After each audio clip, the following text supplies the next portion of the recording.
इस वक्त आप आराम से बैठकर इस वीडियो को देख रहे हैं, मगर मैं आपको कहूँ, आज जिस जगह पर आप अभी बैठे हो वह ज़मीन आज से करोड़ों साल पहले 8,500 डिग्री के तापमान से उबल रही थी। या जिस जगह पर आप बैठे हैं वह लाखों सालों तक बर्फ से ढकी हुई थी। यह दोनों बातें सच है। इस 15 मिनट की वीडियो के अंदर आप पृथ्वी के 450 करोड़ साल के सफ़र को देखने वाले हैं। आज जिस जगह हमारा सौर मंडल है वह भिन्न प्रकार की गैस और धूल के बादल हुआ करते थे। वैज्ञानिकों के मुताबिक इन धूल के बादलों से दूर एक तारा हुआ करता था। वक्त के साथ साथ उस तारे की ऊर्जा कम होने लगी, जिसके कारण उसके अंदर एक विशाल विस्फोट हुआ। विस्फोट की वजह से अंतरिक्ष की धूल एक दूसरे से दबने लगी। इस दौरान बादलों में स्थित धूल के कण दबाव और गर्मी के कारण बड़े उल्कापिंड और पात्रों में परिवर्तित हो चुके थे, और इसी दबाव की वजह से इन बादलों में स्थित रेडियो एक्टिव पदार्थ ने ग्रेविटी का निर्माण किया। इस ग्रेविटी के कारण बीच में हाइड्रोजन और हीलियम इकट्ठा होने लगे। बीच के इस भयंकर दबाव के कारण एक विशाल विस्फोट हुआ, और इस विस्फोट के कारण हमारे सूरज का जन्म हुआ। अंतरिक्ष में फैले एस्टेरॉयड यानी क्षुद्र ग्रहों में भारी वजन की वजह से सूरज के करीब आकर सूरज की परिक्रमा करने लगे। इन्हीं ग्रहों में भारी टकराव हुआ, जिसके फलस्वरूप मरकरी, वीनस, अर्थ और मंगल जैसे ग्रहों का निर्माण हुआ। वैज्ञानिकों के मुताबिक उस वक्त पृथ्वी और मंगल ग्रह के बीच थिया नामक ग्रह सूरज की परिक्रमा करता था। पृथ्वी पर ग्रेविटी होने की वजह से सूरज की परिक्रमा करने वाले क्षुद्र ग्रह अब पृथ्वी की परिक्रमा करने लगे, और धीरे धीरे करोड़ों सालों तक यह पृथ्वी पर गिरते रहे। और ऐसी ही घटना हमारे पड़ोसी ग्रह थिया पर भी हो रही थी, जिसके कारण थिया ग्रह पृथ्वी के और करीब आने लगा और आकर पृथ्वी से टकरा गया। इस भयंकर टकराव की वजह से पृथ्वी के कई हिस्से कणों के रूप में अंतरिक्ष में फैल गए और एक रिंग की तरह पृथ्वी की परिक्रमा करने लगे। इन्हीं परिक्रमा करते हुए कणों में टकराव हुआ, और इस टकराव के कारण हमारे चांद का निर्माण हुआ। उस वक्त पृथ्वी पर सिर्फ एक ही समुद्र हुआ करता था, और वो भी 1900 डिग्री सेल्सियस की तापमान पर उबलते हुए लावों का। उबल रही थी वो सारी चीज़ें जिसे आज हम अलग अलग नाम से जानते हैं। वक्त के साथ साथ पृथ्वी धीरे धीरे ठंडी हो रही थी। इसके कारण पृथ्वी के भारी तत्व जैसे धातु और रेडियो एक्टिव पदार्थ पृथ्वी के केंद्र में जाकर इकट्ठा हो गई, और हल्के पदार्थ पृथ्वी की सतह पर आ गए। लाखों सालों तक पृथ्वी की सतह पर उल्का पिंडों की बरसात हुई, और इन गिरते हुए उल्का पिंडों में जमा था नमक, मिनरल्स और पानी। करोड़ों सालों तक उन उल्का पिंडों की बरसात होती रही, और धीरे धीरे पृथ्वी की ऊपरी सतह पानी से ढकने लगी। वैज्ञानिकों के मुताबिक यही वो वक्त था जब दूर गहरे पानी के अंदर निकलते ज्वालामुखियों से पहली बार सूक्ष्म जीवों का निर्माण हुआ। लाखों सालों बाद एक वक्त ऐसा आया जब पृथ्वी की ऊपरी सतह पानी से ढक चुकी थी, और हमारी पृथ्वी के सबसे अंदर का कोर रेडियो एक्टिव पदार्थ से बने होने की वजह से हरदम गर्म हुआ रहता था। लेकिन जब भी पृथ्वी की ऊपरी जमीन ठंडी हो जाती है, तब पृथ्वी के अंदर की गर्मी बाहर नहीं निकल पाती, जिसके कारण ज्वालामुखियों का निर्माण होता है। और उस वक्त कुछ ऐसा ही हुआ। पानी से ढकी हुई पृथ्वी पर हजारों की तादाद में ज्वालामुखी निकलने लगे, और आने वाले लाखों सालों तक इन ज्वालामुखियों का निकलना जारी रहा, जिससे पानी के ऊपर इस जमीन का निर्माण हो रहा था। इस वक्त भी पृथ्वी पर वातावरण न होने की वजह से अंतरिक्ष में उल्का पिंडों की बरसात हो रही थी। आज से लगभग 300 करोड़ साल पहले पृथ्वी पर ऐसा वक्त आया जब पृथ्वी का वातावरण लगभग स्थिर होने लगा था। ज्वालामुखी निकलने धीरे हो गए थे, और पृथ्वी का एक दिन 12 घंटे का हुआ करता था। साल बीतते गए और धीरे धीरे सूक्ष्म जीव विकसित होते गए और समूह में रहने लगे। आज से लगभग 250 करोड़ साल पहले पहली बार पृथ्वी पर ऐसा जीवों का निर्माण हुआ जो जीने के लिए ये पानी के अंदर के मिनरल्स यानी खनिज पदार्थ और धूप का इस्तेमाल करते थे और मल त्याग के रूप में ऑक्सीजन बाहर निकालते थे। इस वक्त तक पृथ्वी पर ज़्यादातर ज्वालामुखी निकलने बंद हो चुके थे और इस माइक्रोबैक्टीरिया की वजह से वातावरण में ऑक्सीजन की मात्रा बढ़ रही थी। वातावरण में ऑक्सीजन बढ़ते ही वजन से पृथ्वी का वायुमंडल बनना शुरू हुआ और आने वाले हजारों सालों तक वातावरण में ऑक्सीजन की मात्रा बढ़ती रही, जिसकी वजह से पृथ्वी के ज़्यादातर हिस्से में यह सूक्ष्म जीव फैल गए। हजारों सालों बाद एक वक्त ऐसा आया जब पृथ्वी में ज़्यादा ऑक्सीजन पड़ने के कारण यह सूक्ष्म जीव मरने शुरू हो गए।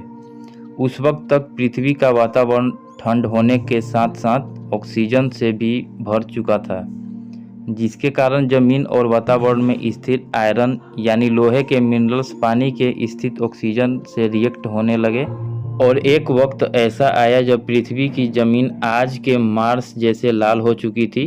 वक्त बीतने के साथ साथ धरती की टेक्टोनिक प्लेट की में दरार होने लगी, जिसके कारण पृथ्वी के अंदर का लावा जमीन की तरह कई लाखों सालों तक खुला उबलता रहा और यही वह कारण था जिसके कारण पृथ्वी के वातावरण में कार्बन डाइऑक्साइड की मात्रा बहुत बढ़ गई और पृथ्वी पर एसिड की वर्षा शुरू हो गई। एसिड रेन की वजह से पृथ्वी का तापमान घटने लगा और तापमान इतना घटा कि पृथ्वी के ऊपर स्थित पानी बर्फ में परिवर्तित होने लगा। पृथ्वी पर पहली बार भयंकर आइस एज आया। उस वक्त पूरी पृथ्वी सफ़ेद बर्फ से ढक चुकी थी। आमतौर पर जब धरती पर सूरज की किरणें गिरती है तब जमीन उन किरणों को सोख लेती है, मगर क्योंकि पूरी पृथ्वी बर्फ से ढक चुकी थी और क्योंकि बर्फ सफ़ेद और चमकीले होते हैं, जिसके कारण सूरज की किरणें धरती पर गिरने के बाद वापस चली जाती थी।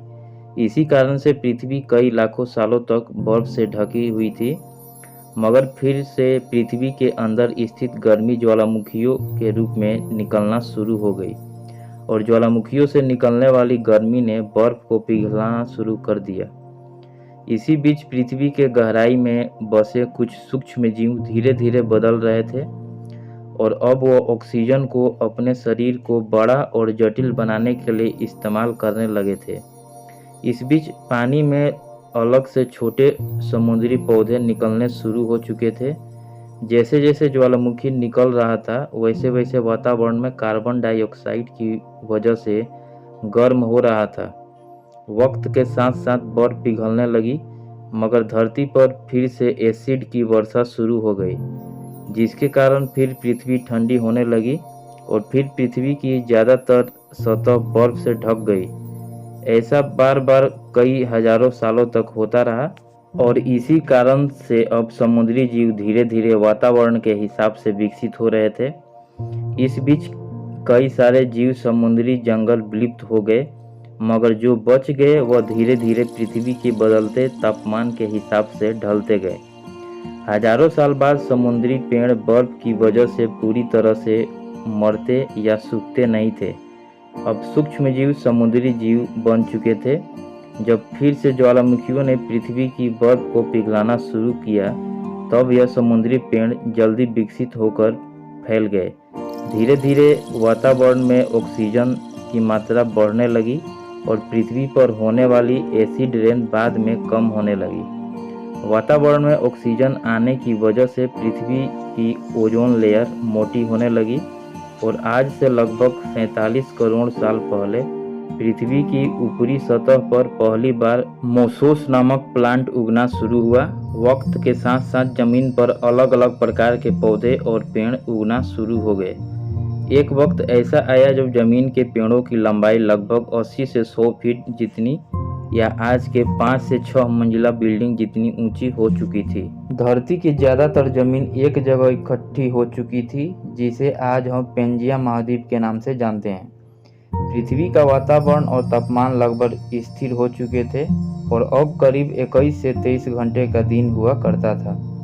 अब समुद्री जीव पानी से बाहर रहने लगे थे और वातावरण के हिसाब से उनके शरीर का रंग रूप बदल रहा था। धीरे धीरे ये जमीनी जानवर डायनासोर में परिवर्तित हो गए। जिन डायनासोर ने पेड़ पौधे खाने शुरू कर दिए और उनका शरीर लंबा और विशाल रूप से विकसित होने लगा। कुछ डायनासोर शिकार किया करते थे, जिसके कारण वे छोटे और तेज होते चले गए थे। पृथ्वी की ऊपरी जमीन एक जगह इकट्ठी होने के कारण ज़्यादातर जमीन रेगिस्तान और बंजर हो चुकी थी। ज़्यादातर जंगल समुद्र के करीब हुआ करते थे, जिसमें डायनासोर रहा करते थे। आज से लगभग 20 करोड़ साल पहले पेंजिया महाद्वीप टूटना शुरू हो गया। पेंजिया के विभाजित होने की वजह से पृथ्वी की ज़्यादातर पूरी जमीन पानी के संपर्क में आने लगी, जिसके फलस्वरूप पृथ्वी पर हरियाली बढ़ती गई, जिस वजह से डायनासोर और ज़्यादा भिन्न और विशाल होते चले गए। डायनासोर ने लगभग 20 से 30 करोड़ साल तक पृथ्वी पर राज किया। उस वक्त डायनासोर ने समुद्र से लेकर जमीन और आसमान तक पूरी पृथ्वी पर राज किया करते थे।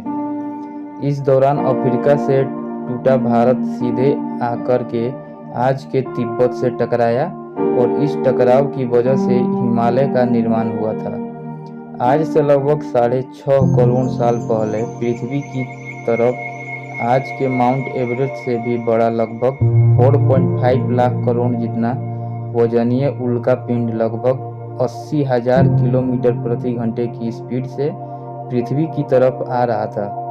पृथ्वी की सतह को छूते ही उसने भयंकर आग लगी और वह जलते हुए सीधा पृथ्वी से टकराया।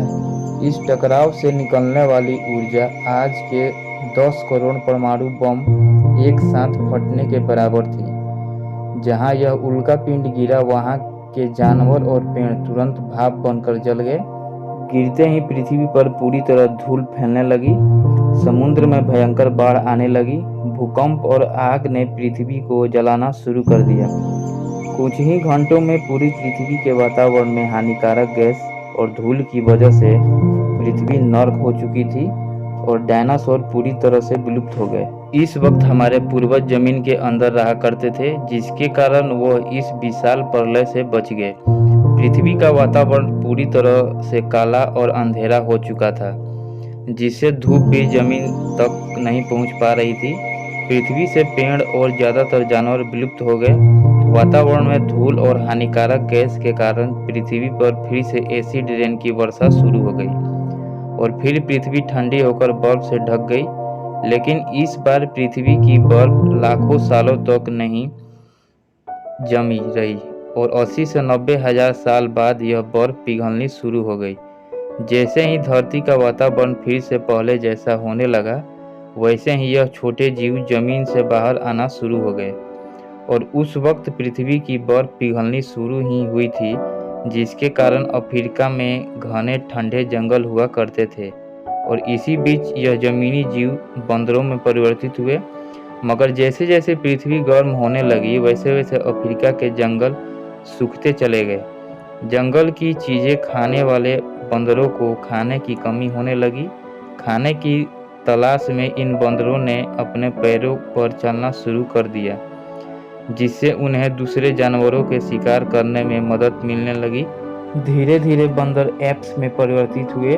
खाने की तलाश में यह एप्स पृथ्वी के दूसरे हिस्से में फैलने लगे और धीरे धीरे उनके शरीर का रंग रूप वहाँ के मौसम के हिसाब से बदलता गया। वक्त के साथ हम आदिवासी बने। हमने हथियारों से लेकर आग तक का आविष्कार किया। हम धीरे धीरे इंसान के रूप में विकसित हुए। हमने धर्म से लेकर परिवार, भाषा और संस्कृति का निर्माण किया और वक्त के साथ हम विकसित होते चले गए और आज हम इस पृथ्वी की सबसे विकसित प्रजाति बन चुके हैं। पृथ्वी को आज की जैसे बनाने में लगभग 450 करोड़ साल का वक्त लगा है और हमें एक छोटे जमीन में रहने वाले जानवर से इंसान बनने में कई लाखों सालों का।